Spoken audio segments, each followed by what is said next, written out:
Hello guys, welcome back to our channel. আশা করি তোমরা সবাই অনেক ভালো আছো। আমি অনেক ভালো আছি। আমি বিন্টু, আমিও খুব ভালো আছি। গাইস, তোমাদের দুদিন ঈদ কেমন কাটলো প্লিজ আমাদের একটু কমেন্ট বক্সে জানিও। গাইস, ঈদ দুদিন থাকে না, ঈদ থাকে একদিনই। হ্যাঁ, মানে দুদিনে কাটিয়েছো। মানে বাংলাদেশে এনজয়মেন্ট হয়ে যাচ্ছে 3 দিনের। তো গাইস, 3 দিনের মধ্যে দুদিন চলে গেছে, আজকে লাস্ট। তোমাদের কেমন মানে এনজয় হলো অবশ্যই সেটা আমাদের অবশ্যই জানিও, এবং আজকেও একটু জানিও যে আজকে কেমন এনজয় করলে। তো গাইস, আজকে একটা ভিডিও নিয়ে চলে এসেছি, ভিডিওটা খুবই সুন্দর হতে চলেছে। অবশ্যই খুবই সুন্দর। তা আমাদের এই ভিডিওটা হচ্ছে আবু তাহা মোহাম্মদ আদনানের ভিডিও। মানে বুঝতে পারছো যে কীরকম ভিডিও সুন্দর হতে চলেছে।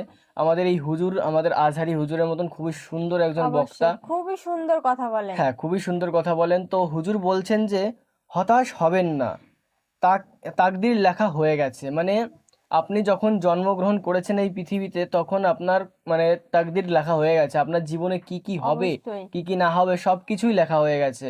মানে মহান আল্লাহ তিনি সেটা সব কিছু লিখে দিয়েছেন তার আগের থেকেই। তো গাইজ, এই নিয়ে কোনো হতাশ হওয়ার কোনো বিষয় নেই। তিনি যা চাইবেন তাই হবে, তার উপরে আমরা কোনো কিছু করতে পারবো না। তো গাইজ, সেজন্য একটা কথাই বলছি যে যা হবে সেটাকে স্বীকার করে নিতে হবে। কারণ স্বীকার করে না নিলে পরে গাইজ আমরা সেটাকে ভুল ধারণা হিসাবে গ্রহণ করব যে আমাদের এই হলো, এই কেন হলো, ওটা হ্যাঁ, কেন হলো। কোনো কাজে যদি সাকসেস না হয়, হ্যাঁ, চেষ্টা করবে, অবশ্যই হবে। অবশ্যই বাট গাইজ, এটা বলবে না যে এটা আল্লাহ আমাদের এটা দেয়নি, ওটা হ্যাঁ দেয়নি।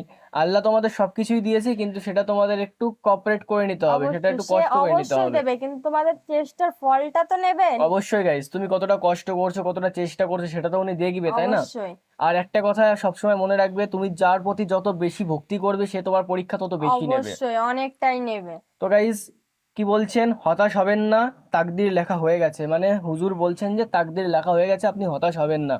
তো গাইজ, চলো হুজুর কি বলতে চাইছেন আমরা সেই ভিডিওটা দেখবো, মনোযোগ অবশ্যই সহকারেই দেখবো। তার ভিডিওর মধ্যে আমরা কথা বলি না, কারণ আমরা ভিডিওগুলো খুবই মনোযোগ মনোযোগ দিয়ে সহকারে দেখি। দেখি আমরা বোঝার চেষ্টা করি। অবশ্যই আমরা জানি না যেগুলো, সেগুলো আমাদের অর্জন হয়ে যায় যে না এটা হ্যাঁ, ভুল, এটা ঠিক, এর আমাদের জন্য আমরা কিছুই বলি না, আমাদের চুপচাপ জ্ঞানটা শুনে অর্জন যাই। হয়ে যায় গাইজ। অবশ্যই তো গাইজ, চলো, যদি চ্যানেলে নতুন হয়ে থাকো তাহলে চ্যানেলটাকে সাবস্ক্রাইব করে বেল আইকনটা অল অল করে করে দিও, দিও।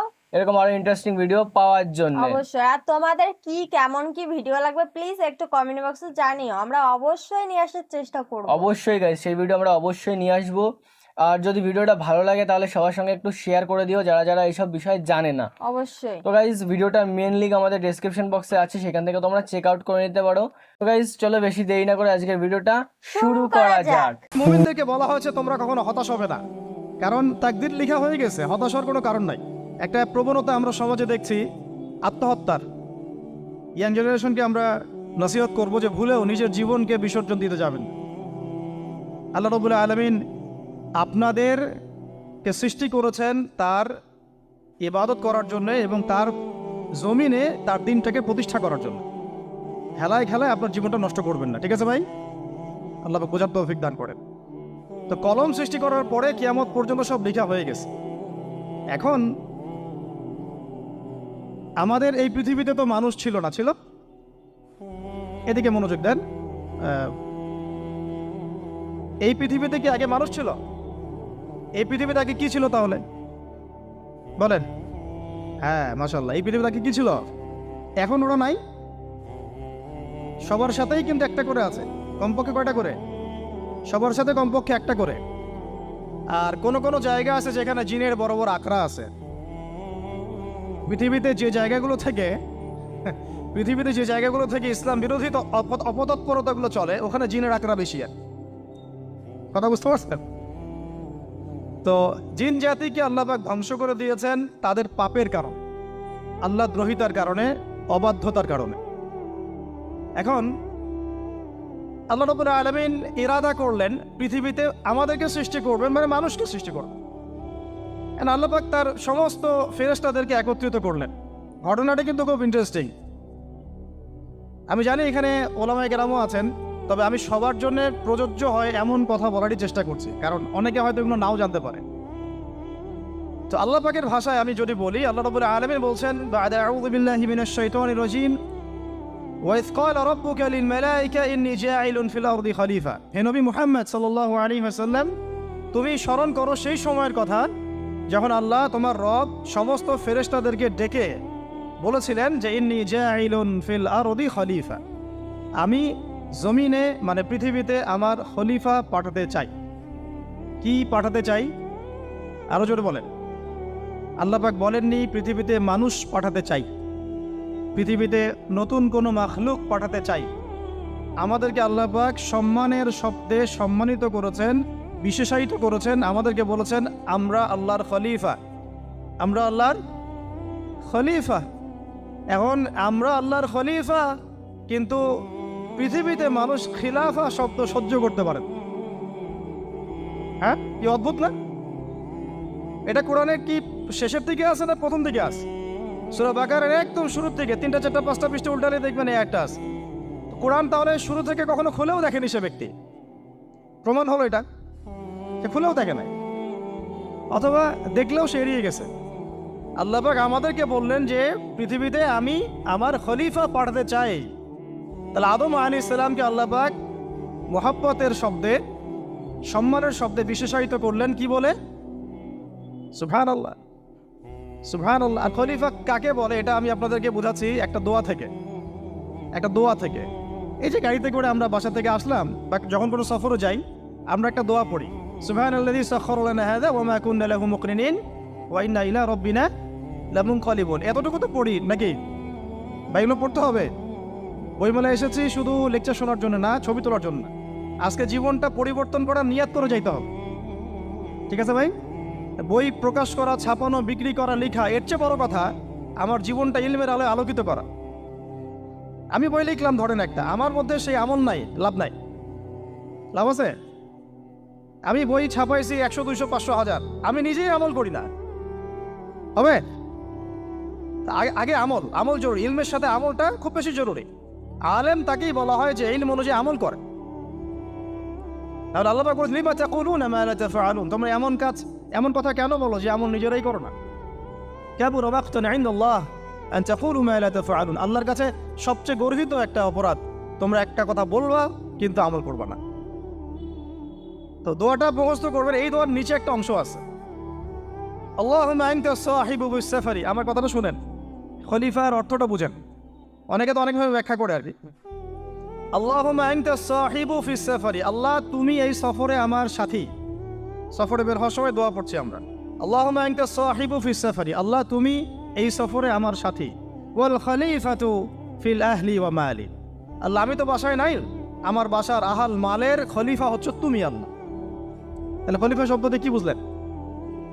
আল্লাহ আমার বাসার আহাল মালের খলিফা মানে কি? আমার স্থলাভিষিক্ত তুমি আল্লাহ, আমি ওখানে নাই বাসায়, আমি সফরে বের হয়ে গেছে, আমার স্ত্রী, আমার সন্তান, আমার মাল, আমার জান, এগুলোর দায়িত্ব তোমার, তুমি খলিফা। কত চমৎকার দোয়া। তাহলে পৃথিবীতে আমি আমার খলিফা পাঠাতে চাচ্ছি, তার অর্থ কি? আল্লাহ রাব্বুল আলামিন এই পৃথিবীতে আমাদেরকে তার প্রতিনিধি বানিয়েছেন। সুবহানাল্লাহ, সুবহানাল্লাহ। তাহলে আমরা নিজেদের আত্মপরিচয় ভুলে গেলাম যে আমরা আল্লাহর প্রতিনিধি পৃথিবীতে, তাই না?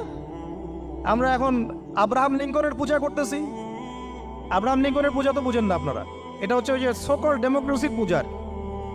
আদতে প্রকৃত গণতন্ত্র বলে কিছু নাই এই বিশ্বের মধ্যে, যা আছে এগুলো তথাকথিত আর কি, স্লোগান জাস্ট, আর কিছু না। এটা যারা চর্চা করে তারাও জানে, আমাদের কাছে তারাই বলে। আদতে এই আপনার কমিউনিজমের কথা বলেন, এই লেনিন স্টেলিনারিজমের কথা বলেন, আপনি মুসলিনির কথা বলেন, চাইনিজ দর্শনের কথা বলেন, রাশিয়ান দর্শনের কথা বলেন, আর এই যে আরেকটা কি চলতেছে সেকুলারিজমের কথা বলেন, ন্যাশনালিজমের কথা বলেন, এগুলো একটা তাত্ত্বিক মতবাদ শুধুমাত্র। প্রকৃত মতবাদগুলো আপনি পাবেন বিশুদ্ধ যেগুলো কোরআন এবং হাদিসেই, এর বাইরে নাই। তা আমরা কিন্তু আল্লাহর খলিফা পরিচয় দিতে এখন দ্বিধাবোধ করতেছি। এই জমিনে আল্লাহ পাক আমাদেরকে তার খলিফা বানিয়ে পাঠিয়েছে। এখন খলিফা হলাম কিভাবে? কিসের গুণে খলিফা হলাম? প্রশ্নটা এটা। আমাদের কি 10টা হাত, 10টা পা, বেশি শক্তি ফেরেশতাদের চাইতে, যে আমরা খলিফা হলাম কিসের ভিত্তিতে? আর কিভাবে হলাম এটা শোনেন। আল্লাহ পাক বলছেন ওয়াল্লামা আদামাল আসমাআ কুল্লাহা, আল্লাহ বলছেন আমি আদমকে এই মহাবিশ্বের যত নাম আছে, নাউন্স, ইসম, সব শিক্ষা দিয়েছি। সুবহানাল্লাহ। এই মহাবিশ্বের যত নাউন্স, নাম, এখানে ইসম শব্দের অর্থ কিন্তু জ্ঞান। ইসম মানে কি? এখানে জ্ঞান, মহাবিশ্বের যে জ্ঞানগুলো আছে এই জ্ঞানগুলো আল্লাহ পাক আমাদের আদি পিতাকে শিক্ষা দিয়েছেন। আমাদের আদি পিতাকে আল্লাহ নিজে শিক্ষা দিয়েছেন। সৃষ্টিগতভাবে আমরা জ্ঞানী ছিলাম না, আল্লাহ পাক আমাদেরকে জ্ঞান শিক্ষা দিয়েছেন। আমরা ফিলোসফির বইগুলো খুললে দেখবেন ওখানে বুদ্ধিবাদ নামে একটা মতবাদ আছে। মানে তারা বলে যে মানুষ সৃষ্টিগতভাবেই একজন বুদ্ধিদীপ্ত প্রাণী। এটা ভুল কনসেপ্ট।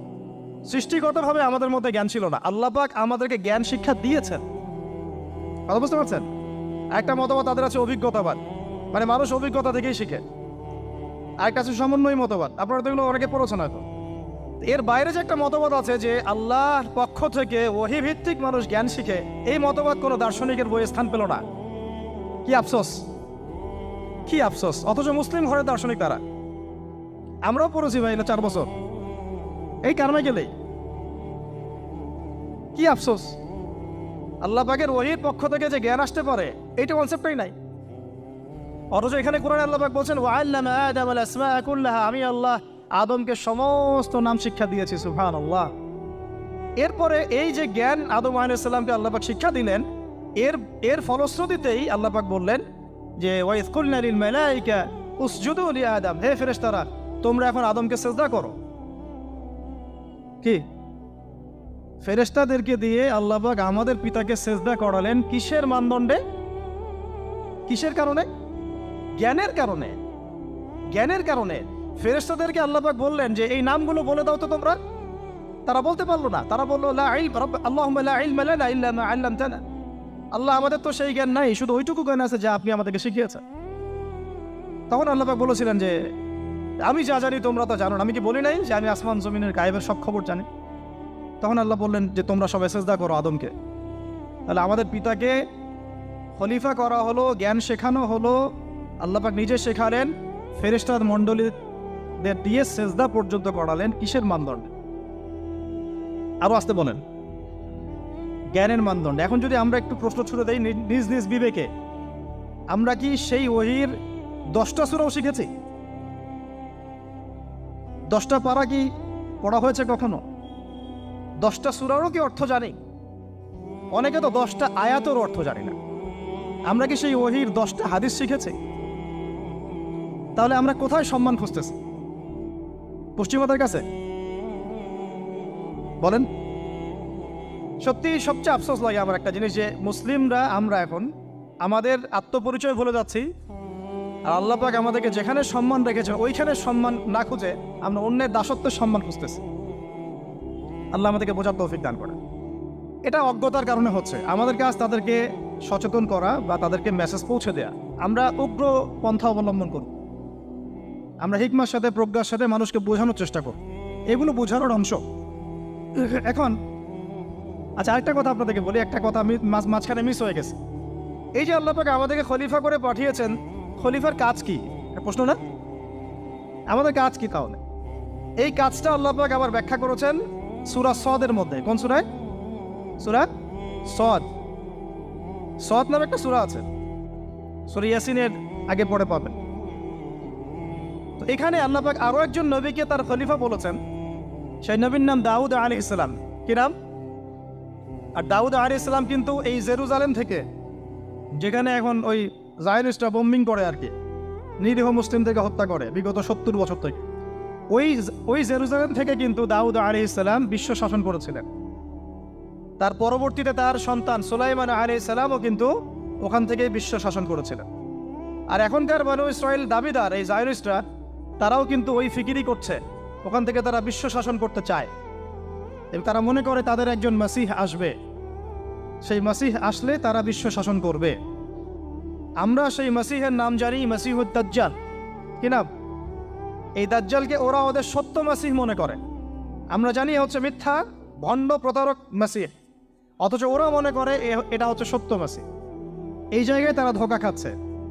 অথচ সত্য মাসিহ হচ্ছেন ঈসা আলাইহিস সালাম, যিনি আবার শেষ জামানায় আসবেন এবং তার হাতেই এই মাসিহুদ দাজ্জাল মারা যাবে এবং তারপরে পুরো বিশ্বে আবার ওই খিলাফা কায়েম হবে। ওই যে খলিফা, ওটা সারা বিশ্বে কায়েম হবে।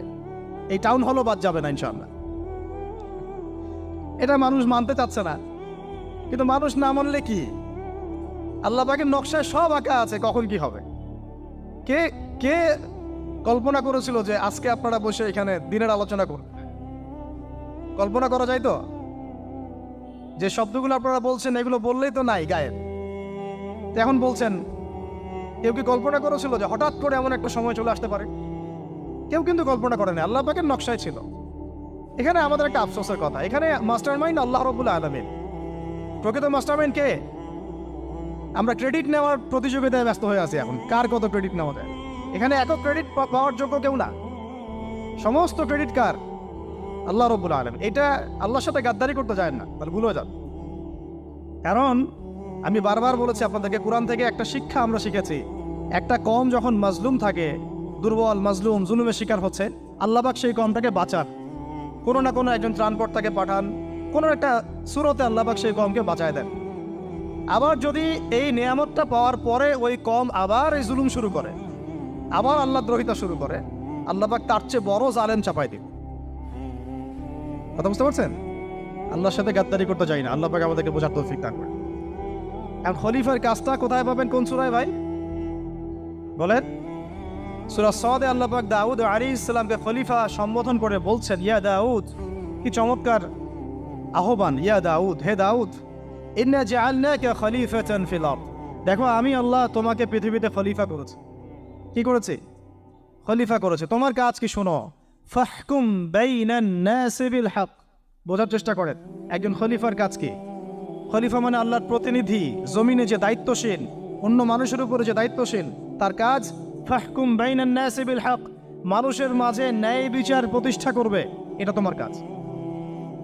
তাহলে এখন যারা আমরা এই জায়গায় আছি বা ভবিষ্যতে আসব, আরও কাল আগাতে থাকবে, সময় আগাতে থাকবে, নতুন নতুন নেতৃত্ব আসবে, সবার ফাংশন একটাই, ফাহকুম বাইনান নাসি বিল হক। আমাদের কাজ হবে মানুষের মাঝখানে কি করা? ন্যায় বিচার, বিচার ফয়সালার ক্ষেত্রে ইনসাফ করা, ন্যায় বিচার করা। তো ন্যায় বিচার তো এখন জাদুঘরে আছে নাকি? হ্যাঁ, কোনো কোনো ক্ষেত্রে আমরা চাই না যে ন্যায় বিচার জাদুঘরে যাক, আমরা চাই আবারও ন্যায় এবং সাম্যের সমাজ প্রতিষ্ঠা। ইনশাআল্লাহ এরপর থেকে আমরা কোনো অন্যায় সহ্য করব না। ইনশাআল্লাহ এরপর থেকে আমরা কোনো জল্লাদতন্ত্র কায়েম করতে দিব না। আমাদের যা আছে তাই নিয়ে প্রতিবাদ হবে ইনশাআল্লাহ। কারণ এখনকার প্রজন্ম প্রতিবাদের ভাষা বুঝে। এখন যদি আপনারা আবার সেই প্রাচীন জুলুমের তন্ত্রে মন্ত্রে ফিরে যান, তাহলে আল্লাহর গজব চলে আসবে, বড় গজব। তো খলিফার কাজ কি ভাই? কি কাজ বললাম বলেন? মানুষের মাঝখানে ন্যায় বিচার প্রতিষ্ঠা করা। আচ্ছা, আরো আছে, আয়াত শেষ হয় নাই। আল্লাহ পাক বলছেন, ওয়ালা তাত্তাবিউল হাওয়া। আর ন্যায় বিচার করতে গিয়ে নিজের দাসত্ব মানে প্রবৃত্তির অনুসরণ করো না। ন্যায় বিচার করতে গিয়ে নিজের প্রবৃত্তির অনুসরণ করো না, মন গড়া বিধানের অনুসরণ করো না। আমার মামা, আমার চাচা, আমার খালু পার করে দিও না। প্রবৃত্তির অনুসরণ মানে কি? মন যাচাই তাই করো না। ন্যায় বিচার করতে গিয়ে আল্লাহ পাকের বিধান মেনে চলো। আর সূরা মাইদাতে আল্লাহ পাক বলেছেন, আয়াত নাম্বার 44, 45, 47-এ, ওয়ামান লাম ইয়াহকুম বিমা আনজালাল্লাহ ফাউলাইকা হুমুল কাফিরুন। যারা আল্লাহ পাকের হুকুম অনুযায়ী বিচার ফয়সালা করে না, তারা কাফির। 45-এ গিয়ে আল্লাহ বলছেন, ওয়ামান লাম ইয়াহকুম বিমা আনজালাল্লাহ ফাউলাইকা হুমুল ফাসিকুন। যারা আল্লাহ পাকের বিধান অনুযায়ী বিচার ফয়সালা করে না, এরা ফাসিক, পাপাচারী। 47 নম্বর আয়াতে গিয়ে আবার বলছেন, ওয়ামান লাম ইয়াহকুম বিমা আনজালাল্লাহ ফাউলাইকা হুমুজ জালিমুন। যারা আল্লাহর হুকুম বিধান অনুযায়ী বিচার ফয়সালা করে না, এরা জালেম।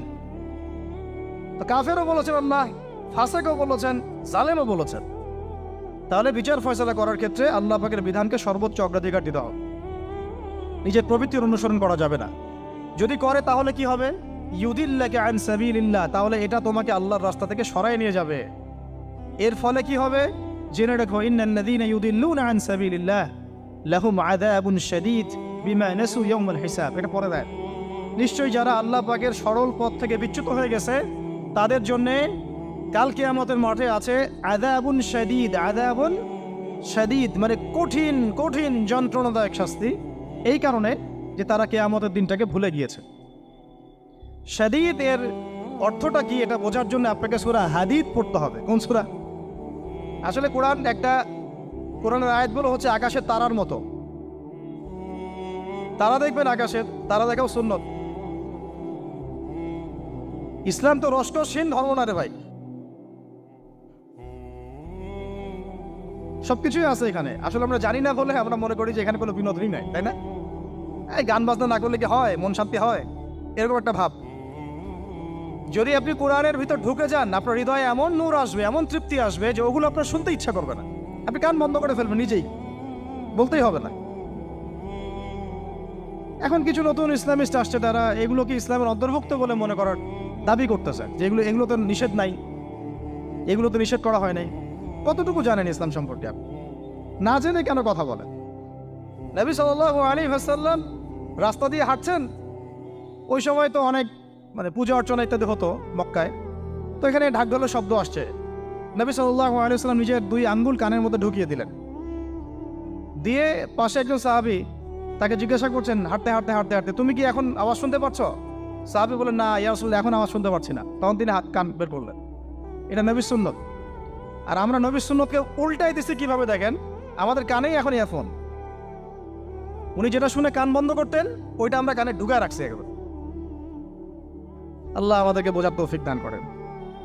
দেখেন, আমরা তো সবাই পাপী। আমার মনে হয় না আমরা কেউ নবী সাল্লাল্লাহু আলাইহি ওয়াসাল্লামের সুপারিশ ছাড়া পার পাবো, এমনটা মনে হয় না আমার।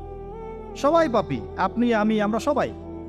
তো যে নবীর সুপারিশ আমরা প্রত্যাশা করছি, সেই নবীর সুন্নতকে যদি এইভাবে অবজ্ঞা করতে থাকি, তাহলে কি সুপারিশ পাবো ভাই? কি মনে হয় আপনাদের? অ্যাটলিস্ট সুন্নতকে তো সম্মান করতে হবে নাকি? আল্লাহ বোঝার তৌফিক দান করেন। আমি তাহলে যেটা বলছিলাম যে আল্লাহ পাকের বিধান অনুযায়ী বিচার ফয়সালা করতে হবে, এটা খলিফার কাজ।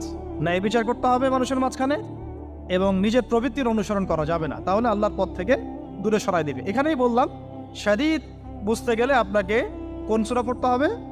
সূরা হাদীদ। আকাশের তারার কথা কেন বললাম? যে আকাশের তারাগুলো যদি মেলাতে পারেন, দেখবেন বিভিন্ন শেপ তৈরি হয়। প্রত্যেকটা তারার অবস্থানের গাণিতিক একটা ব্যাখ্যা আছে। যারা অ্যাস্ট্রোনমি নিয়ে পড়াশোনা করেন তারা জানেন, এগুলো সবাই জানবেন না। প্রত্যেকটা তারাকে আল্লাহ পাক এত সূক্ষ্মভাবে স্থাপন করেছেন যে যদি একটু সামান্য একটু ডানে বামে এগুলো সরে যায়, মহাবিশ্বের এই স্থিতিশীলতা নষ্ট হয়ে যাবে। এবং এটার কসমও আল্লাহ পাক কোরআনে করেছেন সূরা ওয়াকিয়ার মধ্যে। কোন সূরা? সূরা ওয়াকিয়াতে আল্লাহ পাক বলেছেন, ফালা উকসিমু বিমাওয়াকিইন নুজুম। আমি তারার অবস্থান স্থলের স্থিতির কসম করে বলছি। আল্লাহ পাক এর কসম করেছেন। কত গুরুত্বপূর্ণ জিনিস, ঠিক আছে? তো পরেরগুলো বললাম না। সূরা হাদীদ কেন পড়বেন? সূরা হাদীদ আল্লাহ পাক বলেছেন যে ওয়ানজালনাল হাদীদা ফীহি বাসুন শাদীদ। এই যে শাদীদ বুঝাতে গিয়ে হাদীদে আসছে। আল্লাহ পাক বলছেন যে আমি আল্লাহ পৃথিবীতে আসমান থেকে লোহা নাজিল করেছি। অবাক করার বিষয় না? লোহার খনি খুঁজতেছেন আপনারা মাটির নিচে, তাই না? আল্লাহ পাক বলছেন আমি লোহা নাজিল করেছি। আনজালনা, ঠিক যেমন ইন্না আনজালনাহু ফী লাইলাতুল কদর, আমি লাইলাতুল কদরে কোরআন নাজিল করেছি, আসমান থেকে নাজিল হয়েছে, তাই না? এরকমই ওয়ানজালনাল হাদীদা, আমি হাদীদ লোহা নাজিল করেছি, ফীহি বাসুন শাদীদ, যে লোহার মধ্যে আছে কঠিন শক্তি আছে।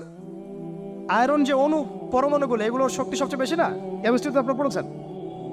তাহলে এখন আল্লাহ পাক বলছেন কিয়ামতের দিন তাদের জন্য আযাবুন শাদীদ, যারা আল্লাহ পাকের খলিফার দায়িত্ব পালন করবে না, যারা খলিফার দায়িত্ব পেয়েও ন্যায় বিচার করবে না, ইনসাফ করবে না, প্রবৃত্তির অনুসরণ করবে, ঠিক আছে, আল্লাহর পথ থেকে বিচ্যুত হয়ে যাবে, তাদের জন্য কিয়ামতের মাঠে এই শাস্তি আছে।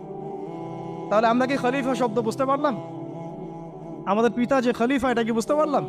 তাহলে এখন বলেন তো, প্রত্যেক নবী কি আল্লাহর খলিফা ছিলেন না? ছিলেন কি না? প্রত্যেক নবী কি আল্লাহর বিধান দিয়ে বিচার ফয়সালা করেন নাই? মানুষের মাঝখানে ইনসাফ করেন নাই? ন্যায় বিচার প্রতিষ্ঠা করেন নাই? এরপরে সাহাবায়ে কেরামের যুগে তারা কি ন্যায় বিচার প্রতিষ্ঠা করেন নাই? তাহলে হঠাৎ করে কি হলো বিশ্ববাসীর মধ্যে যে একেবারে কোরআন হাদিস এর মৌলিক বিষয়গুলো এগুলো সব পাশ কাটিয়ে আমরা মানব রচিত বিধানগুলোর দিকে চলে গেলাম? রহস্যজনক না বিষয়টা? এটা হচ্ছে দাজ্জালীয় একটা শাসন আসতেছে সামনে। দাজ্জাল নিজেকে খোদা বলে দাবি করবে এবং সে সমস্ত মানব জাতিকে বোঝাবে যে সেই খোদা, নাউযুবিল্লাহ। সে অনেক ভেলকি দেখাবে, মানুষকে তার দিকে টেনে নিয়ে আসবে। এমনকি সে এক হাতে জান্নাত এক হাতে জাহান্নাম নিয়ে করবে। নবীজি বলেছেন যে তার জান্নাতে প্রবেশ করবে ওটাই তার জাহান্নাম, আর যে তার জাহান্নামে প্রবেশ করবে সেটাই হচ্ছে জান্নাত। তাহলে পুরো বিশ্ববাসীকে আল্লাহ থেকে দূরে সরিয়ে একটা গডলেস ওয়ার্ল্ডে রূপান্তরিত করার একটা তৎপরতা চলছে, লক্ষ্য করতেছেন না? এটা মূলত আপকামিং যে দাজ্জালীয় সভ্যতার ভবিষ্যৎবাণী নবীজি করেছেন, এই দিকেই ওয়ার্ল্ড যাচ্ছে আস্তে আস্তে আস্তে আস্তে ওই দিকে যাচ্ছে। তবে নবীজি এটাও বলেছেন সাল্লাল্লাহু আলাইহি ওয়াসাল্লাম যে আমার উম্মতের মধ্যে একটা তয়ফা, একটা দল, কিছু মানুষ সবসময় হকের উপর অটল থাকবে ইনশাআল্লাহ, কিন্তু তাদের সংখ্যা হবে খুব কম। এখন আমাকে আপনারাই বলেন যে ওই হকের উপর অটল থাকতে হলে আমার সেই জ্ঞান লাগবে কি লাগবে না? বলেন। যেই জ্ঞান আমাদের পিতাকে শেখানো হয়েছে, দেখবেন প্রত্যেকটা মানুষের মধ্যে কিছু প্রতিভা আছে, সৃজনশীলতা আছে, আছে না? একটা বুদ্ধিদীপ্ত একটা তাড়না মানুষের ভিতরে কাজ করে। এটা কোত্থেকে আসছে জানেন? আমাদের পিতার ডিএনএ থেকে আসছে। আমাদের পিতার ডিএনএ থেকে, আমরা কিন্তু সবাই তার সন্তান। এরপরে পৃথিবীতে মানুষ পাপাচারে যখন লিপ্ত হলো প্রচন্ড রকম, তখন নূহ আলাইহিস সালামকে আল্লাহ পাক পাঠান এবং তিনি প্রায় 950 বছর দাওয়াতের কাজ করলেন। 40টা বা 80টা পরিবার ইসলাম কবুল করল। তখন আল্লাহ পাক এই মুমিনদেরকে বাদ দিয়ে সবাইকে গারদ করে দিলেন, ধ্বংস করে দিলেন। মানে আমরা যারা পৃথিবীতে এখন বেঁচে আছি, যে আপনি আমি, আপনাদের নাম আমি জানি না, আমরা যারা বেঁচে আছি, আমরা কিন্তু কোনো না কোনোভাবে ওই 40 বা 80 পরিবারের সন্তান। আমরা আত্মীয়, কিন্তু আমরা সবাই কিন্তু আত্মীয়, জানেন? 40টা বা 80টা পরিবার বাদ দিয়ে বাকি সব মানুষকে আল্লাহ পাক ধ্বংস করে দিয়েছিলেন নূহ আলাইহিস সালামের মহাপ্লাবনে। ঘটনা জানেন না? 40 বা 80টা পরিবারকে বাদ দিয়ে বাকি সবাইকে আল্লাহ পাক ধ্বংস করেছেন ওই মহাপ্লাবনে। তাহলে এখন এই বিশ্বে যত মানুষ আছে তারা কয়টা পরিবারের সন্তান? ওই 40-80। আমরা কোনো না কোনোভাবে একে অপরের আত্মীয় হই। মুসলিম অমুসলিম সবাই, মুসলিম অমুসলিম সবাই। আমরা যে অসাম্প্রদায়িকতার কথা বলি না, এই শব্দটাকে ভালো অর্থে নেওয়া যায়। কি অর্থে? অন্যান্য ধর্মাবলম্বী মানুষ যারা, তারা তাদের ধর্ম স্বাধীনভাবে পালন করবে, কোনো সমস্যা নেই। আমরা তাদের এই কাজে বাধা দিতে যাব না। একইভাবে আমরা আমাদের ধর্ম স্বাধীনভাবে পালন করব, তারা এখানে কোনো বাধা দিতে পারবে না। সিম্পল। তারা তাদের উৎসব তাদের মতো পালন করবে, আমরা আমাদের উৎসব আমাদের মতো পালন করব। না আমি মূর্তি পাহারা দিতে যাব, আর না আমি মূর্তি ভাঙতে যাব। সিম্পল। আমি পাহারাও দিতে যাব না, ভাঙতেও যাব না। সিম্পল। আমরা কি কুরবানিতে তাদেরকে বলতে পারবো ভাই আসেন আমার বাসায় দাওয়াত খান? এটা হয় কখনো? লাকুম দীনুকুম ওয়ালিয়া দিন। আপনাদের দিন আপনাদের, আমাদের দিন আমার। সিম্পল। এই অর্থে ঠিক আছে। কিন্তু সব ধর্ম মিলে যে নতুন ধর্ম বানানোর চেষ্টা করা হচ্ছে বাংলাদেশে, এটা ঠিক নাই। এটা শুভঙ্করের ফাঁকি। সব ধর্ম মিলে নতুন ধর্ম করার কোনো সুযোগ নাই। আমরা সবাই এক পরিবারের সন্তান। এখন আমাকে বলেন, নূহ আলাইহিস সালামের একটা ছেলে ছিল, নাম জানেন? কি নাম বলেন? কে? না না, মাশাআল্লাহ। কয় ছেলে ছিল তার? হ্যাঁ, না, মূলত 4জন সন্তান থেকে বড় বড় 4টা গোত্র সৃষ্টি হয়েছে। শাম এক সন্তানের নাম কি? এটাকে কেন্দ্র করে এই যে সিরিয়ান কন্টিনেন্টে, পুরো প্যালেস্টাইন, সিরিয়ান, অ্যারাবিয়ান কন্টিনেন্টে যত মানুষ, তার বংশধর। ঠিক আছে? হাম, একটা সন্তানের নাম হাম। এখান থেকে আফ্রিকার যে কালো কালো মানুষগুলো সব তাদের বংশধর। একটা হচ্ছে ইয়াফাস, ইউরোপিয়ান যারা সাদা চামড়া, সব এদের বংশধর। আরেকটা যে কেনান। এই ছেলেটা কি বলেছিল? বাবা ডাকছে নৌকায় আসো তাড়াতাড়ি, নৌকায় আসো তাড়াতাড়ি, না হলে আজকে আল্লাহ পাক আযাব দিয়ে ধ্বংস করে দিবে। সে নবীর সন্তান হওয়ার পরেও আল্লাহ প্রদত্ত ওহীর জ্ঞানকে মূল্যায়ন না করার কারণে ধ্বংস হয়ে গেল। আর ওই 40টা বা 80টা পরিবার নাজাত পেল কিভাবে? আল্লাহর পক্ষ থেকে নাজিলকৃত ওহীর জ্ঞানকে প্রাধান্য দিয়ে আনুগত্য করে। তাহলে কোন জ্ঞানকে আমরা প্রাধান্য দিব ভাই?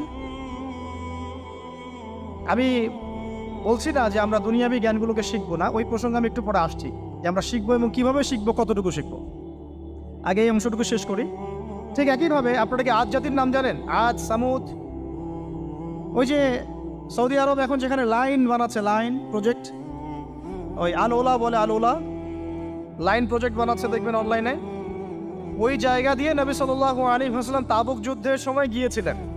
যাওয়ার সময় তিনি বলেছিলেন, তোমরা মাথা নিচু করে কান্নাকাটি করতে করতে এখান থেকে অতিক্রম করো। সাহাবীরা মাথার উপর কাপড় দিয়ে কান্নাকাটি করতে করতে জায়গাটা পার করেছেন, কারণ ওই জায়গায় সামুদ জাতি ছিল যাদেরকে ধ্বংস করা হয়েছে।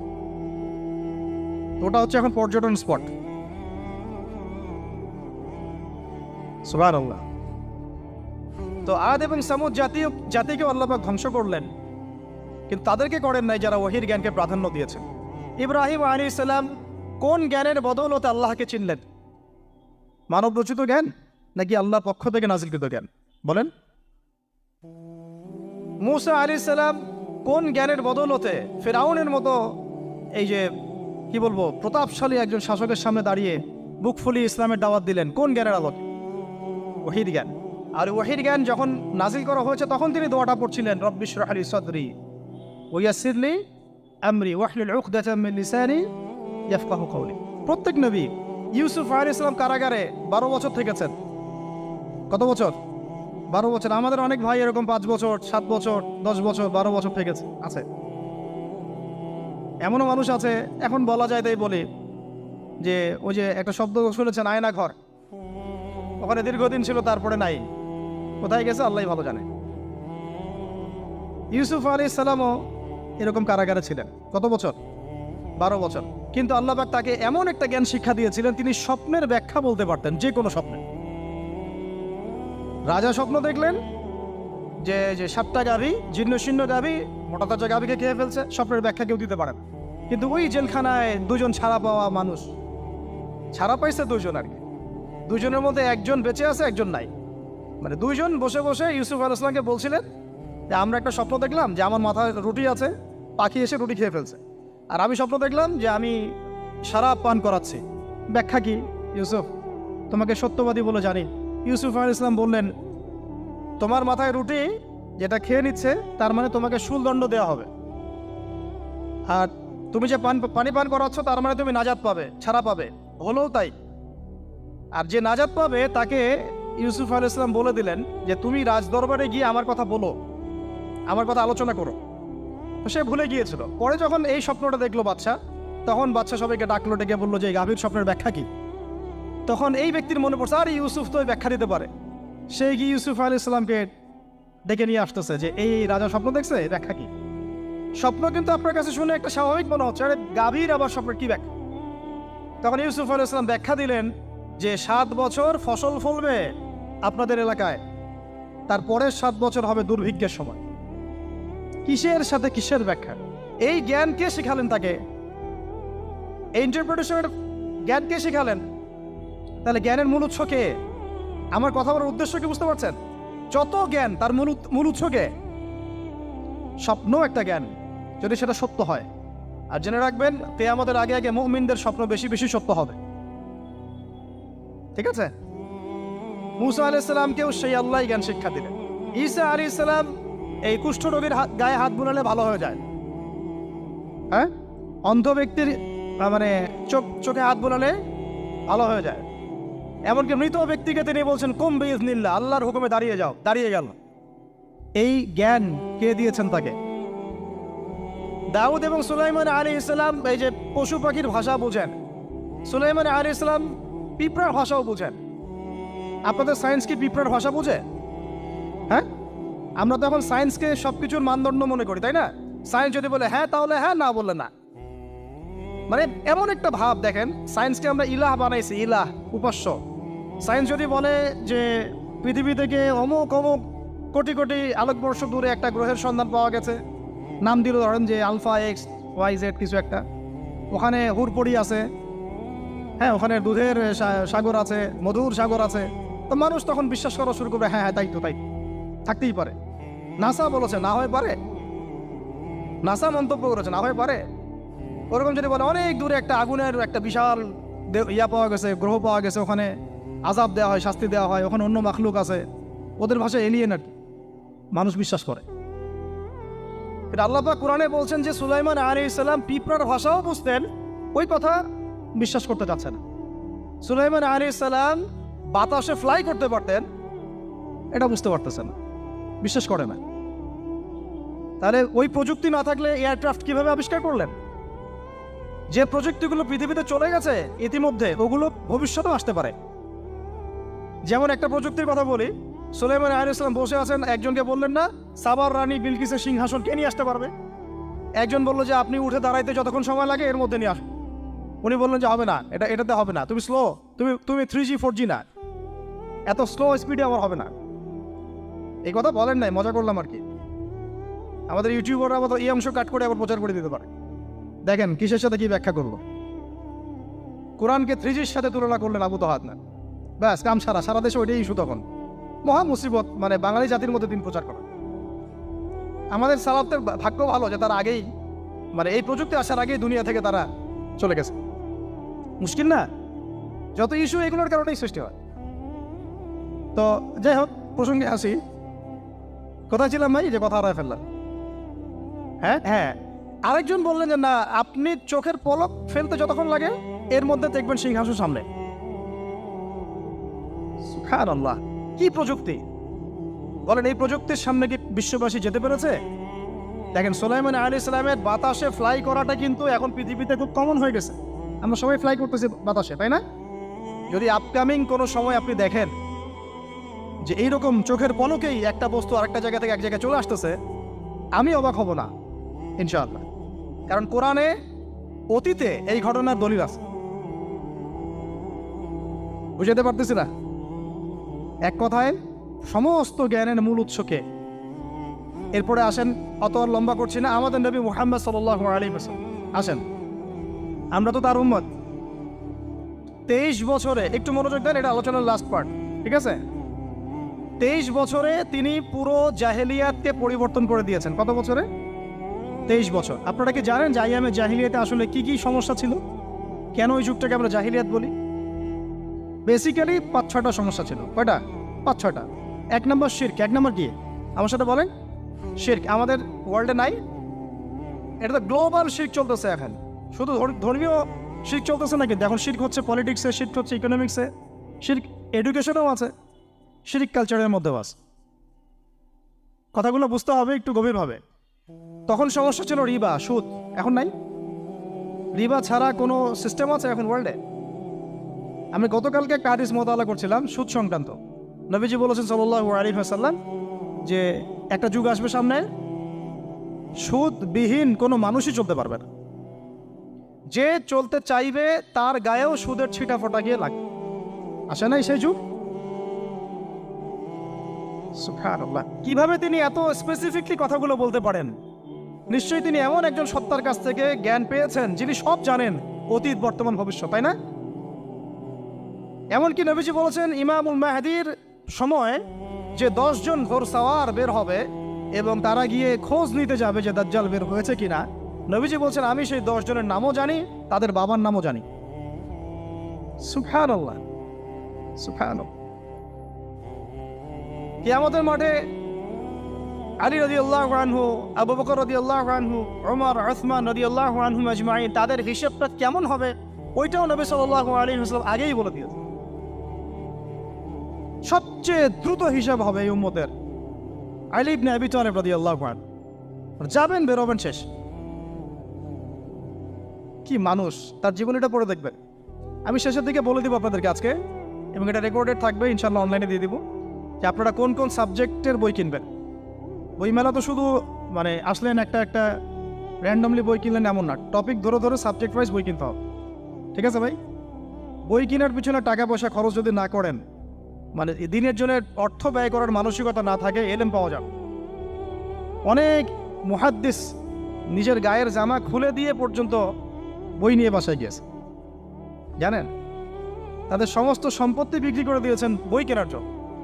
আজকে সকালে আমাদের এক ভাই মজাকারা করছিলেন যে আমারই এক ওস্তাদ, বাংলাদেশের অনেক বরেণ্য একজন আলেমে দিন, প্রবীণ আলেমে দিন, তার কথা আলোচনা হচ্ছিল যে তিনি কিতাব পড়তে পড়তে পড়তে হঠাৎ একটা কিতাব তিনি খুঁজে পাচ্ছেন না। তো ছাত্রদেরকে পাঠালেন যে খুঁজে নিয়ে আসো তো, কোথায় আছে, কেউ খুঁজে পায় না। তিনি নাকি ওযু করে এসে নামাজ, 2 রাকাত নামাজ পড়ে বাচ্চার মতো হাউমাউ করে কান্নাকাটি শুরু করলেন, আল্লাহ আমার সেই কিতাব কোথায় গেল, আমার কিতাব আনে দেয়। তলাবুল ইলম কাকে বলে দেখেন, ইলমের তালেব, ইলমের ছাত্র কাকে বলে? এই যে ইলমের ছাত্র, আমরা কি ছাত্র হইতে পারছি? একটা বইয়ের দাম যদি দেখি 100 টাকা, বাস আমাদের গায়ে লাগে। 100 টাকা দিয়ে তো আপনার গার্লফ্রেন্ডকে নিয়ে বসতে গায়ে লাগে না, বসলে তো 500 টাকা চলে যায়। আর এখনকার মেয়েরা তো খায়ও বেশি ডেটিংয়ের সময়, আনকি, তাই না? অনেকে দেখা যায় যে এটাকেই প্রফেশন বানায় ফেলছে না। জিনা থেকে বাঁচতে হবে। জিনা থেকে বাঁচতে না পারলে কলবে আল্লাহ নূর আসবে না। আল্লাহ পাক আমাদের কথাগুলো বোঝার তৌফিক দান করেন। আমিন। জিনা, আবার বলছি, জিনা থেকে বাঁচতে হবে, অন্যথায় কলবে নূর আসবে না। আল্লাহ পাক আমাদেরকে বোঝার তৌফিক দান করেন, আমিন। কোথায় ছিলাম ভাই? বলেন। 1 নাম্বার কি ছিল? শিরক। 2 নাম্বার রিবা, সুদ। ওইটা বলতে গিয়ে হাদিসটার কথা বলেছিলাম। এই সুদটা কি এখন বেশি না কম? এখন সুদ মানুষ খাচ্ছে, যুক্তিও দিচ্ছে যে এই যুগে এখন সুদ না খাইলে কি চলে। একদিন একটা মসজিদে বয়ান করছিলাম, তো মসজিদে বয়ানের মাঝখানে একজন দাঁড়ায় গেল। দাঁড়া আমাকে বলছে যে উস্তাদ, হুজুর বুঝলাম আপনার সব কথা ঠিক আছে, এখন আমার 1 লাখ টাকা ধার লাগবে, আমি কোত্থেকে নিব? বলেন আসলে উত্তর দিবেন কি? হ্যাঁ, সুদের ক্ষতিকর বিষয়গুলো যেমন বলতে হবে, সুদবিহীন ব্যাংকিং সিস্টেম এবং অর্থনৈতিক ব্যবস্থাও তো চালু করতে হবে। সেটা কি? সেটা হচ্ছে যাকাত। সেটা কি? যাকাত, সাদাকা এবং কর্জে হাসানা। এগুলো তো চালু করছি না আমরা শুধু কথা বলছি তাত্ত্বিক যে সুদ হারাম। আমিও তো অনেক জায়গায় বলছি, কারণ বলতে হচ্ছে, নাহলে আপনারা জানাতে তো হবে। সুদের পাপের সবচেয়ে নিম্ন শাখা হচ্ছে মায়ের সাথে জেনা করা, সর্বোচ্চ শাখা হচ্ছে আল্লাহ এবং তার রাসূলের সাথে যুদ্ধ করা। একটা হাদিস বুখারীতে এরকমও আসছে, বুখারীতে কি তিরমিজিতে, আমি রেফারেন্সটা বলে যাচ্ছি, তবে হাদিসটা সহিহ। নবী সাল্লাল্লাহু আলাইহি ওয়াসাল্লাম বলেছেন, যে ব্যক্তি 1 দিরহাম সুদ খায় সে যেন 36 বার জেনা করে। আর আপনারা তো জানেন, এটা আমার বলার দরকার নাই, 4 শ্রেণীর মানুষকে নবীজি অভিশাপ দিয়েছেন, যে নিজে খায়, তারপরে যে সুদ দেয়, যে লিখে রাখে, যে সাক্ষী থাকে। তা আমি বলতে যাচ্ছি, আইয়ামে জাহিলিয়াতে এই সুদটা ছিল, আমাদের এই বর্তমান ওয়ার্ল্ড অ্যাফেয়ার্সে নাই। বাংলাদেশ একটা কান্ট্রি হিসেবে চিন্তা করবেন না, আপনি গ্লোবালি চিন্তা করবেন, কারণ এখন একটা দেশ স্বতন্ত্রভাবে চলতে পারে না। ওয়ার্ল্ড ব্যাংকের সাথে আপনাকে ডিল করতে হবে, IMF এর সাথে। আমি যদি প্রেসিডেন্ট হই, তা আমাকে করতে হবে, আপনি হলে আপনাকে করতে হবে। তো কথা বলে তো শুধু কথা বলে লাভ নাই, আপনার বিকল্পটা কি? আসলে বিকল্প ব্যবস্থাটা কি? এটা তো মূল কথা। ইকোনমিক্স নিয়ে কতগুলো কিতাব আছে এখানে, ইসলামিক ইকোনমিক্স নিয়ে আমরা কতগুলো কিতাব ছাপাইছি, বর্তমান ওয়ার্ল্ড অ্যাফেয়ার্স নিয়ে আমরা কতগুলো কিতাব ছাপাইছি। নবী সাল্লাল্লাহু আলাইহি ওয়াসাল্লাম বলেছেন, শেষ জামানার সবচাইতে আমার উম্মতের উপর ভয়াবহ ফিতনা হচ্ছে মাসিহুদ দাজ্জাল। কি নাম বলে? এখন আপনি আমাকে মাদ্রাসার পুরো সিলেবাসে এই কন্টেন্টে আমাকে দাজ্জাল নিয়ে একটা ফ্যাকাল্টি দেখান, আছে? কয়টা কিতাব আছে? সবচেয়ে ভয়াবহ ফিতনা নবীর মুখে, নিজের মুখে বল, সবচেয়ে ভয়াবহ, এর চেয়ে ভয়াবহ কোনো ফিতনা আসে নাই, আসবেও না। তো এখন আপনি আমাকে বলেন যে এই ফিতনা সংক্রান্ত কতগুলো কিতাব আপনার কাছে আছে বাসায়, বলেন। তাহলে গ্যাপস আছে না আমাদের মধ্যে, গ্যাপ ফিল আপ করতে হবে। কথাগুলো বলার উদ্দেশ্য হচ্ছে গ্যাপসটা ফিল আপ করা। তো এই রিবার সমস্যাটা এখনো আছে। আল্লাহ পাক আমাদেরকে রিবা মুক্ত জিন্দেগি দান করেন, আমিন। এবং আমি রিকোয়েস্ট করব বিনয়ের সাথে, যে আমাদের ঊর্ধ্বতন কর্তৃপক্ষ যারা আছেন, শুধু একটা কাজ করেন না, একটা কাজ 1 বছর করেই দেখেন না কি হয়। প্রত্যেকটা মুসলিম, অমুসলিমদের কথা বলছেন, যেহেতু এটা খিলাফা স্টেট না, সেহেতু অমুসলিমরা এখানে জিজিয়া দিবে না। খিলাফা স্টেটে অমুসলিমরা জিজিয়া দেয়, এটা তো খিলাফা স্টেট না, এটা তো ডেমোক্রেটিক স্টেট এবং সেকুলার স্টেট। শুধু মুসলিমদের কাছ থেকে, যাদের নিসাব পরিমাণ সম্পদ হয়েছে জাকাত দেওয়ার, সবার কাছ থেকে রাষ্ট্রীয়ভাবে বাধ্যতামূলক জাকাত নেন, দেখেন না অর্থনীতি সচল হয় না। 1 বছর নিয়ে দেখেন না কি হয়। কেউ এই উদ্যোগ গ্রহণ করতে পারতেছে না। কেন হচ্ছে না আমরা বুঝতে পারতেছি না। কর্জে হাসানার এনজিও চালু করা যায়। আমরা অনেক সংগঠন করছি, সোশ্যাল, অরাজনৈতিক ইত্যাদি রাজনৈতিক। আমরা ইকোনমিক এনজিও খুব একটা করতে পারছি, কিন্তু এই জায়গাগুলো দখল করে ফেলছে। দেখেন কারা, নাম বলতে যাচ্ছি না। এবং যারা দখল করছে তারা কিন্তু এখন রাষ্ট্রের অনেক বড় বড় জায়গা হস্তক্ষেপ করতেছে। ইভেন ট্রান্সজেন্ডারের মতো ইস্যু কিন্তু তারা ঢুকাই দিচ্ছে, ঢুকায় না? উত্তরবঙ্গ জুড়ে, পুরো উত্তরবঙ্গ ঘুরে আসেন, দেখেন কাদের তৎপরতা বেশি। নীলফামারীতে সফর করে দেখলাম যে ওখানে একটা গ্রামের মধ্যে 24টা এনজিও কাজ করতেছে, শুধুই সব। তারপরে মানুষ তামাক চাষ করে খাচ্ছে। একটা দল দাবি করতেছে নবী সাল্লাল্লাহু আলাইহি ওয়াসাল্লাম ছাড়াও আরো নাকি নবী আসতে পারে, নাউযুবিল্লাহ। এবং ওই যে মির্জা গোলাম আহমেদও তাদের অন্তর্ভুক্ত। মানুষ ওই দলের নাম লেখাচ্ছে চাকরির জন্য, ব্যবসা করতেছে তারা দেশের মধ্যে। আরে ভাই, শুধুমাত্র তাত্ত্বিক কথাবার্তা না, আমাদের সংগ্রামটা কিন্তু বহুমুখী। শুধু ইলম অর্জন তো একটা বেসিক জিনিস, এই বেসিকটাই এখনো হচ্ছে না আমাদের। ইলম অর্জনটা বেসিক জিনিস, এটাই হচ্ছে না। এরপরে আপনার অর্থনীতি সমৃদ্ধ করা, সংস্কার করা, সমাজ সংস্কার করা, রাজনৈতিক অঙ্গনগুলোর মধ্যে যে অরাজকতা এগুলোকে সংস্কার করা, কত কাজ আমাদের। কিন্তু আমরা কিন্তু একটা জায়গাতেও স্থির নাই। ইভেন একটা মাসালাতেও আমরা এক জায়গায় আসতে পারতেছি না, ঐক্যবদ্ধ হতে পারতেছি না। আমরা খুবই ব্যাকডেটেড চিন্তা করতেছি এই জায়গাতে। অথচ আমাদের উচিত ছিল এই প্রবলেমগুলোকে আরও 30-40 বছর আগেই সলভ করা। তাহলে এখন হয়তো আপনি ভালো কিছু পেতেন। আমাকে একটা প্রতিষ্ঠান দেখান যেখানে নুরানি থেকে নিয়ে, মানে নুরানি থেকে দাওরা বা ক্লাস নার্সারি থেকে মাস্টার্স, এরকম সিলসিলায় ইসলামিক শিক্ষা এবং জেনারেল শিক্ষাকে একত্রিত করে একটা সিলেবাস মেনটেন করে পড়ানো হচ্ছে। আমাকে কয়েকটা প্রতিষ্ঠানের নাম বলেন, আমি ওখানে আমার মেয়েকে ভর্তি করাবো। আমাকে দেন, রেডিমেড দেন, আমার ছেলেকে ভর্তি করাবো। আমরা ফিকির করতেছি না। এটা হওয়া উচিত ছিল বিগত 30 বছর আগেই। আমি আপনাদেরকে বলি যে প্রকাশনা সংস্থার ভাইরা আছেন অনেকে এখানে। ধরেন আমাদের রংপুরের কোনো ভাই আপনাদেরকে পুরো 1 বিঘা জমি দিল, বা ধরেন 5 বিঘা জমি দিয়ে দিল, ঠিক আছে? আর আমরা সবাই মিলে দেশবাসীর কাছ থেকে টাকা কালেক্ট করে একটা কনস্ট্রাকশন দাঁড় করে প্রতিষ্ঠান দাঁড় করালাম, একেবারে অনার্স, মানে নুরানি থেকে নিয়ে, মানে প্লে গ্রুপ থেকে নিয়ে মাস্টার্স, এরকম ফ্যাকাল্টি আর করলাম। এখন ভাই আপনারা যারা বই প্রকাশ করতেছেন, আমাকে কি আপনারা বই দিতে পারবেন? প্রত্যেকটা ক্লাসে আমি কোন কোন বই পড়াবো পারবেন? আমাকে কি সিলেবাস দিতে পারবেন? কথা বলেন। প্লে গ্রুপে কোন কোন বই পড়াবো আমাকে দেন, নার্সারিতে দেন, STD 1-এ দেন, 2-তে দেন, 3-তে দেন, 5-এ দেন, এভাবে আপনি আমাকে ক্লাস 10 পর্যন্ত দেন। তারপরে কি আপনি আমাকে অনার্স, মাস্টার্স, এই ফ্যাকাল্টিগুলো আলাদা আলাদা, এগুলো কি ইউনিভার্সিটি আদলে আপনি কি আমাকে সাজা দিতে পারবেন? আমরা জায়গা দিব, টাকা দিব, প্রতিষ্ঠান করে দিব। প্রকাশনা সংস্থা থেকে কি আমরা এতটুকু পেতে পারি? তাহলে কাজের ক্ষেত্র আসলে কোনগুলা? আজকে আদনান ভাইয়ের একটা বই নিয়ে পড়তেছেন, কালকে অমুক ওস্তাদের একটা বই নিয়ে পড়তেছেন, আজকে এইটা, কালকে সেইটা। কনস্ট্রাকটিভ পড়াশোনাটা কোথায়? ধরেন এই যে আমাদের এক ভাই, পরিচিত ভাই, ওই ভাই যদি বলে যে আমি ভাই একসময় দিনের পথে ছিলাম না, এখন ইসলামের পথে আসছি, তো আমি এখন আলেম হইতে চাই। কি হইতে চাই? আলেম হইতে চাই, কিন্তু আমার মাদ্রাসায় পড়ার কোনো সুব্যবস্থা নাই। আচ্ছা, এখন কি তাকে আমরা 5 বছর বা 10 বছরের মধ্যে আলেমের সমপর্যায়ে নিয়ে যেতে কি পারবো? সেই সিলেবাস কি আমার কাছে আছে?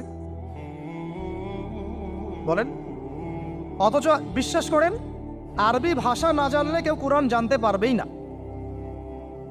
আমি এখন এটা শক্ত করে বলি যে কোরআন শেখা যেমন ফরজ, আরবি ভাষাটা শিক্ষা করাও ওয়াজিব।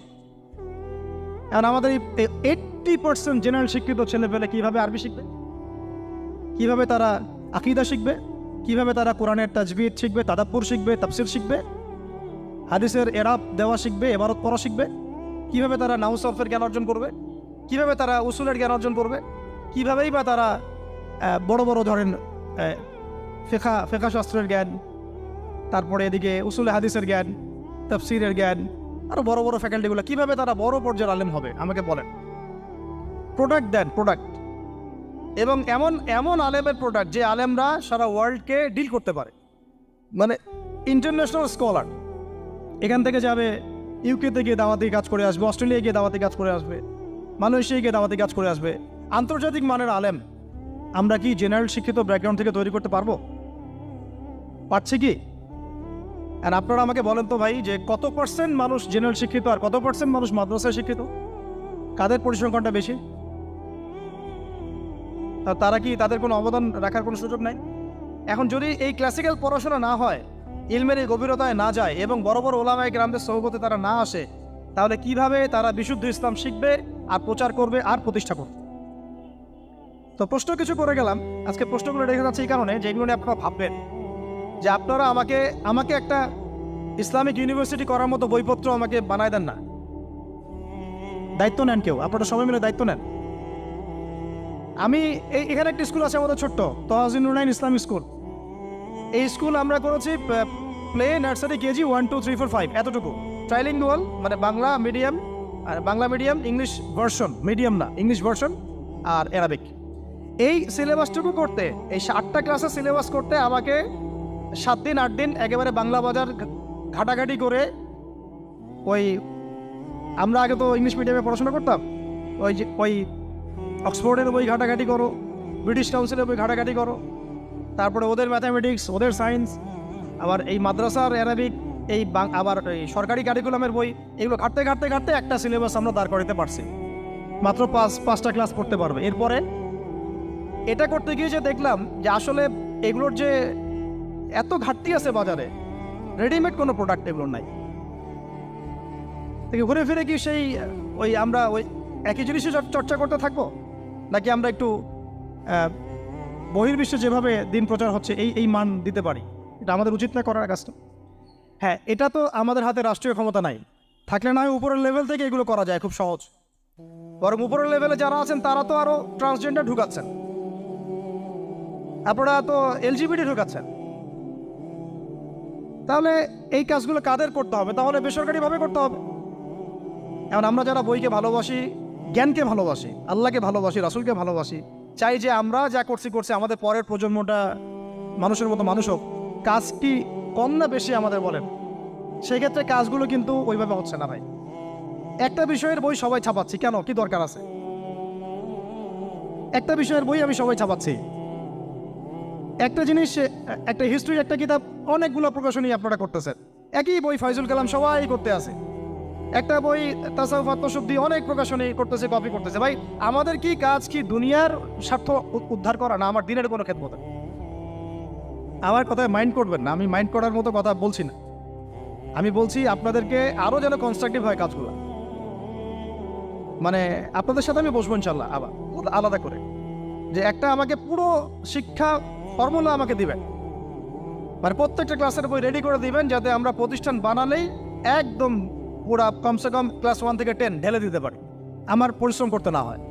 ওখানে বাংলা মিডিয়ামের বই থাকবে, ইংলিশ মিডিয়ামেরও থাকবে, এবং অ্যারাবিক তো থাকবেই। একটা গঠনমূলক সিলেবাস, যেটা পড়লে আমার ছেলে মাশাআল্লাহ হাফেজও হবে, এদিকে মাশাআল্লাহ সে ইংরেজিতেও দক্ষ হবে, সায়েন্সেও দক্ষ হবে। এক পর্যায়ে যখন সে এসএসসি পাস করবে, সে দেখবেন যে যার রাস্তা বেছে নিচ্ছে। বেস আমি তাকে করে দিছি 10 পর্যন্ত। এখন সে ডক্টর হোক আর ইঞ্জিনিয়ার হোক, আর না হয় যদি আল্লাহর খলিফাই হয়, কোনো সমস্যা নেই। সমস্যা আছে? এটা দরকার ছিল ভাই, আরও 30 বছর আগেই দরকার ছিল। আমরা যেটা পাই নাই, এটা আমাদের আফসোস। আর এই জেনারেল ব্যাকগ্রাউন্ড থেকে এইরকম জায়গায় উঠে এসে এই যে এগুলো কথাগুলো বলা বা এই কাজগুলো করা, এগুলো সবাইকে হয়তো আল্লাহ পাক এভাবে কবুল নাও করতে পারে। এর পিছনে অনেক গল্প থাকে, অনেক হিস্ট্রি, অনেক ত্যাগ, অনেক আত্মত্যাগ, এগুলো সবাই হতে পারবে না। কিছু মানুষ বের হয়ে আসছে, ডক্টর জাকির নাইক তো সবাই হতে পারে নাই, পারছে? তো এই জিনিসগুলো আমাদের বুঝতে হবে যে আমভাবে সবাই সব কিছু করতে পারবে না। আমাদের একটা একাডেমিক ফর্মুলা দরকার, যেখানে আমরা পড়বো, আমরা আলেম হয়ে বের হবো। ইনশাআল্লাহ পারা যাবে তো ইনশাআল্লাহ। আচ্ছা, অনেক গভীরে চলে গেছি, আপনাদেরকে মানে অনেক বেশি বিরক্ত করে ফেলতেছি আর কি। কথাগুলো বলার খুব মন চাচ্ছিল, তো বলে ফেললাম। আর আমরা চাচ্ছি কথাগুলো সবার কাছে পৌঁছাক, যাতে করে অন্তত বিভাগীয় শহরগুলা, অন্তত ঢাকা, রংপুর, রাজশাহী, মানে বড় বড় শহর আমাদের, চট্টগ্রাম, কক্সবাজার ইত্যাদি ইত্যাদি বড় বড় শহরগুলোতে যদি একটা করে এরকম একটা করে প্রতিষ্ঠান থাকে, যেখানে আপনি পুরো জেনারেল শিক্ষা এবং ইসলামী শিক্ষা দুটোকে সমন্বয় করে এবং এই মানে দ্বিমুখী শিক্ষার মেরুকরণটাকে দূর করে একটা কনস্ট্রাকটিভ সিলেবাস দিতে পারেন, দেখবেন আজকে না হোক, আজকে থেকে 10 থেকে 15 বছর পরে আমাদের ছেলে মেয়েদের একটা প্রজন্ম আসবে, দেখবেন ইনশাআল্লাহ ওরা আমাদের চেয়ে অনেক ডিনামাইট হবে। এই যে আজকে অনেকগুলো আয়াত বললাম, অনেকে হয়তো জানেন না বা পড়েন নাই, ওরা বলতেই বুঝে ফেলবে কোন সূরায় আছে। হবে না? সম্ভব। আর যদি না করতে পারি, তাহলে ঘুরে ফিরে ওই একই অবস্থা। ওইটা দিয়ে হবে না ভাই। এই মানে ইসলাম বিষয়টা কি, এটা এমন না যে কিছু অংশ নিলাম কিছু অংশ নিব না, এটা এমন না। নিলে ভাই নেওয়ার মতো নেওয়া লাগে। উদখুলু ফিস-সিলমি কাফা, একেবারে পরিপূর্ণরূপে দিনে প্রবেশ করে সিরিয়াসলি নেন। চান্স তো একটাই। আল্লাহ পাক আমাদের কথাগুলো বোঝার তৌফিক দান করুন। আর আমাদের সন্তানদের সাথে তো আমরা এটা হতে দিতে পারি না। আমরা না হয় অনেক সময় নষ্ট করে ফেলছি। আমরা এই টাউন হলে বসে চা খাইছি, আড্ডা মারছি একসঙ্গে, স্কুলে পড়ার সময়, কলেজে পড়ার সময়। এবং এখানে কি হয় না হয় আমি খুব ভালো করে জানি। এবং আমারও সময় এমন কিছু হতো না যেটা এখন হোমোসেক্সুয়ালিটি, এখন এখানে হোমোসেক্সুয়ালিটি হয়। তাহলে বলেন এগুলো আমাদের জিম্মেদারি না? আচ্ছা, রংপুরে, অন্তত রংপুরের শহরে এইরকম উদ্যোগ নিতে পারবেন কারা কারা? হাত তুলেন দেয়। আমি যে কথাগুলো বললাম, কার কার সাহস আছে? এগুলো তাত্ত্বিক কথা বলে চলে গেলে কাজ হবে না। বইমেলা একবার হয়েছে, এরপরের বইমেলা না হয় আপনাদের প্রতিষ্ঠানের ক্যাম্পাসে করবেন, সমস্যা কি? রংপুরে অন্তত পক্ষে এরকম একটা ক্যাম্পাস গড়ে তোলেন, যার যা আছে তাই নিয়ে নামেন। কারো অর্থ থাকলে, কারো জমি থাকলে, কারো বুদ্ধি থাকলে, কারো প্রকাশনা সংস্থা থাকলে, কারো টিচার প্যানেল থাকলে আসেন রংপুরে একটা কিছু করে দেখাই। আর সবাই যদি তাকায় থাকি একজনের দিকে যে আদনান ভাই করবে, অমুক ভাই করবে, তমুক ভাই করবে, তারা তো হলো না। কারণ আমরা তো কারো উপর নবী হয়ে আসি নাই, সবাই মিলে হাত লাগালে তখন কাজ করা যাবে ইনশাআল্লাহ। এমন এই প্রতিষ্ঠানগুলোর দরকার আছে না নাই? এর গুরুত্বটা বোঝার যোগ্যতা আল্লাহ পাক আপনাদেরকে দান করেন, দোয়া করি আমি। তো ভাই আর লম্বা করতেছি না, আমি শেষের অংশটুকু বলে শেষ করে দিচ্ছি যে এই সুদ আর শিরক যেমন ওই সময় ছিল এখনও আছে, আর ওই আইয়ামে জাহিলিয়াত, তো আইয়ামে জাহিলিয়াতের সেই সুদ আপনি দেখলেন, এখন শিরক দেখলেন, মাদক আছে না নাই? আইয়ামে জাহিলিয়াতের মাদক, আইয়ামে জাহিলিয়াতের এই নারী জাতির অবমাননা আছে না সমাজে? নাই? আর ব্যাখ্যা করতে যাচ্ছি না, আপনারা জানেন সব। আর আইয়ামে জাহিলিয়াতে ছিল একটা গোত্রীয় হানাহানি, দ্বন্দ্ব, মারামারি, এখন সমাজে নাই? এটাই তো চলতেছে এখন সমাজে। তো এখন এই জাহেলিয়াতের সমাজটাকে মাত্র 23 বছরের মধ্যে আমাদের নবীজি চেঞ্জ করে দিয়েছে। কত বছর? এখন আপনারা আমাকে বলেন তো যে তিনি কি কোনো জাদু করছেন? তিনি কি কোনো জাদু দেখাইছেন সমাজে এসে? মানুষকে মারছেন? মানুষকে কি তিনি মানে কঠোর ছিলেন? তিনি, তার কাছে আল্লাহর ফেরেশতা আসতো, তিনি কি সেই শক্তি কাজে লাগায় একদম মানুষ, সমাজের মানুষকে জোর করে ইসলাম কবুল করাইছেন? তিনি কি করছেন 23 বছরে? এটা বলেই শেষ করে দিব। তবে তার আগে শুধু এতটুকু বলবো, 23 বছর পরের মক্কাটাকে একটু দেখেন, 23 বছরের পরের মক্কাটাকে একটু দেখেন। ওই মক্কাতে কি কোনো শিরক আছে? হ্যাঁ, 23 বছর পরের মক্কা, ওখানে কি কোনো শিরক আছে? ওখানে কি কোনো সুদ আছে? কোনো মাদক আছে? বলেন, কোনো নারীর অবমাননা আছে? কোনো গোত্রীয় হানাহানি আছে? তার 23 বছরের মধ্যে পুরো সমাজটাই চেঞ্জ করলেন কিভাবে? জাদু তো করেন নাই, মানুষকে তো অত্যাচার করেন নাই, কটু কথাও বলেন নাই, এমনকি তিনি কারো গায়ে হাতও তোলেন নাই, তাই না? একটা কাজই তিনি করেছেন, সেটা হলো এই যে কোরআন এবং সুন্নাহর যে জ্ঞান, এই ওহির জ্ঞানটাকে তিনি সবার মাঝখানে ছড়াই দিয়েছেন, এই তো কাজ। তারপরে সেই জ্ঞান যখন মানুষ শিখেছে, তার উপরে আমল করেছে, এবং সেই জ্ঞান এর উৎস আল্লাহ রাব্বুল আলামিন তার কাছে আত্মসমর্পণ করেছে, নবীর কাছ থেকে আত্মশুদ্ধি অর্জন করেছে, এবং হালাল খেয়েছে, পরিবার গঠন করেছে, প্রজন্মকে তৈরি করেছে, সৎ কাজে আদেশ করেছেন, অসৎ কাজে নিষেধ করেছেন, প্রয়োজনে কখনো হিজরত করেছেন, কখনো মার খেয়েছেন, কখনো সবর করেছেন, কখনো বা জিহাদও করেছেন। এভাবে আস্তে আস্তে পুরো আরবের মধ্যে দিনটা প্রতিষ্ঠা হয়ে গেল। তাহলে মূল উৎসটা কি ছিল? জ্ঞান। মূল উৎসটা কি ছিল বলেন? জ্ঞান। আর এই জ্ঞানটার চর্চাই আমাদের সবাইকে করতে হবে, আল্লাহ পাক আমাদেরকে তৌফিক দান করে দেন। এর চর্চা করতে গেলে আমাদের সমাজে এখন দুইটা রাস্তা, এর বাইরে আপনি কোনো রাস্তা দেখবেন না, হয় মাদ্রাসা ব্যাকগ্রাউন্ড অথবা জেনারেল ব্যাকগ্রাউন্ড, এই তো। সমন্বিত কোনো প্রচেষ্টা খুব বেশি দেখা যাচ্ছে। আজকে আমার কথা বলার মধ্যে একটা অন্যতম একটা গুরুত্বপূর্ণ পার্ট হচ্ছে সমন্বিত প্রচেষ্টা এখন থেকে নেওয়া উচিত। এতে আপনারা এগ্রি করেন না করেন না? যদি এগ্রি করেন তাহলে প্রত্যেকটা জায়গায় এরকম কিছু কিছু প্রতিষ্ঠান গড়ে তোলার চেষ্টা করেন, ইনশাআল্লাহ। আজকে না হোক, আজকে থেকে 10-15 বছর পরে ফলাফল পাওয়া যাবে, ঠিক আছে ভাই? আল্লাহ পাক আমাদেরকে বোঝার তৌফিক দান করেন। শেষ করার আগে খালি কয়েকটা সাবজেক্ট বলবো।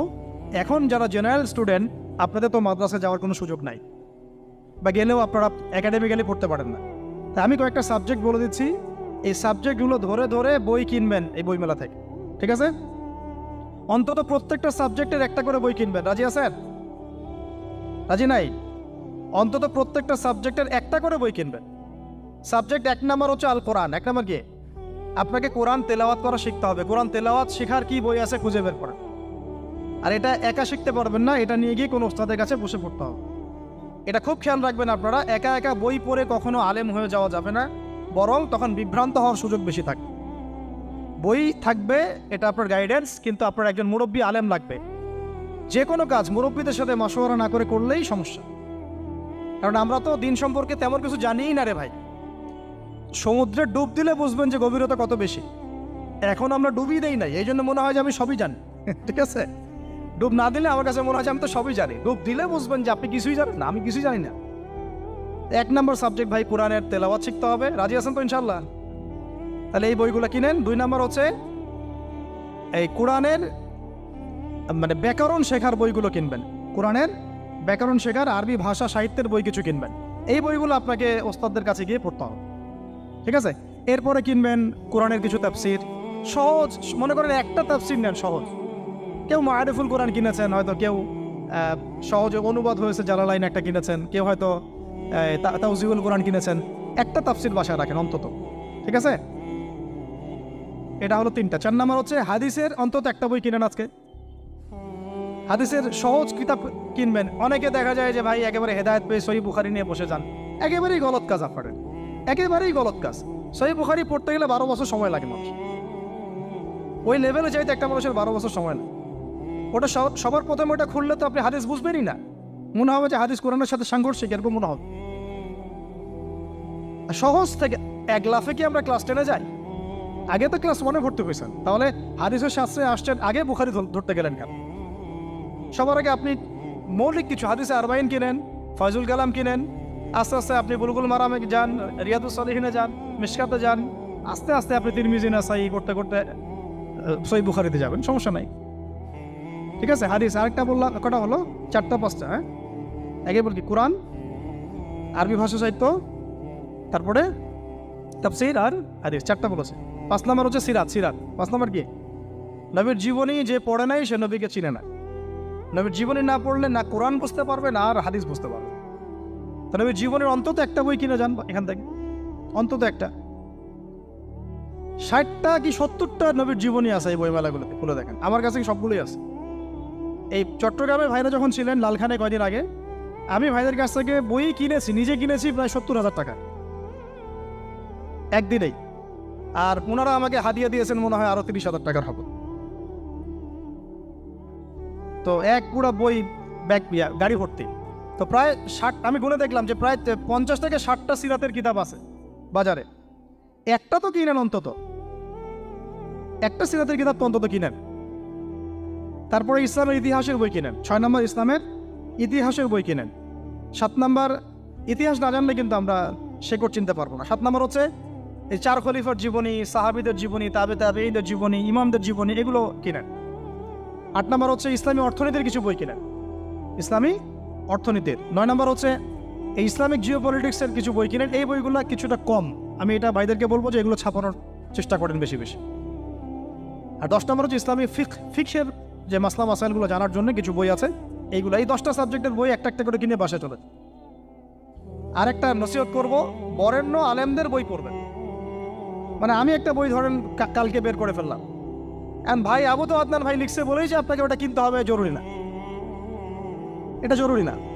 সবার আগে আপনি বড় বড় বরেণ্য আলেমদের বইগুলো আগে পড়বেন, তারপরে আপনার একটা মেজাজ এমনি তৈরি হয়ে যাবে যে কোনটা হক আর কোনটা বাতিল, এটা আপনি নিজেই বুঝতে পারবেন তখন। সো So গাইস, guys, ভিডিওটা কেমন লাগলো প্লিজ একটু কমেন্টে জানিও। আমাদের খুবই সুন্দর লেগেছে, সুন্দর লেগেছে, কথাগুলো একদম ন্যায্য কথা। আর আমরা অনেক কিছু জানতাম না, হুজুরের কাছ থেকে হ্যাঁ। জেনে নিলাম। তো তোমরা কারা কারা জানতে এই বিষয়গুলো আমাদের একটু প্লিজ কমেন্ট কমেন্টে বক্সে জানিও। জানিও। আর তোমাদের কাদের কাদের এই ভিডিওগুলো ভালো লাগে প্লিজ একটু কমেন্টে জানিও। আর যদি এরকম আরো ভিডিও লাগে সেটাও আমাদের কমেন্টে জানিও। আর অবশ্যই। যদি চ্যানেলে নতুন হয়ে থাকো তাহলে প্লিজ সাবস্ক্রাইব করে বেল আইকনটা অল All করে করে দিও। দিও। আর ঈদটা কেমন কাটলো সেটাও আমাদের একটু জানিয়ে দিও। আর ঈদের মজাটা কি দিয়ে কি হয় আমাদের একটু সেটা বলো গাইজ, যে তোমরা ঈদে কি কি করো। ভিডিও কি আমরা করছো? ভিডিও আপলোড করার কথা বলেছিলাম তোমাদের, সেটা তোমরা করোনি। তো যাই হোক, আমাদের ইনস্টাগ্রাম লিংক আমাদের ডিসক্রিপশন বক্সে দেওয়া আছে, সেইখানে তোমরা আমাদের ডিএম করে বলতে পারো যে অবশ্যই। কিরকম কি ভিডিও আসে, কিরকম কি ভিডিও আমরা দেওয়ার চেষ্টা করো, মানে কিরকম কি ভিডিও তোমরা শ্যুট করো, কিরকম মজা করো, সেই ভিডিওগুলো আমাদের পাঠাতে পারো সেইখানে, আমরা অবশ্যই চেক করব। তো গাইজ, তোমরা ভিডিওটা এনজয় করো, বন্ধুদের সঙ্গে শেয়ার করে দাও। এরকম ভিডিও মানে অনেক ভালো ভিডিও এটা। তো আজকের মতন আমরা এখানে রাখছি, আর বেশি কথা বলবো না। টাটা।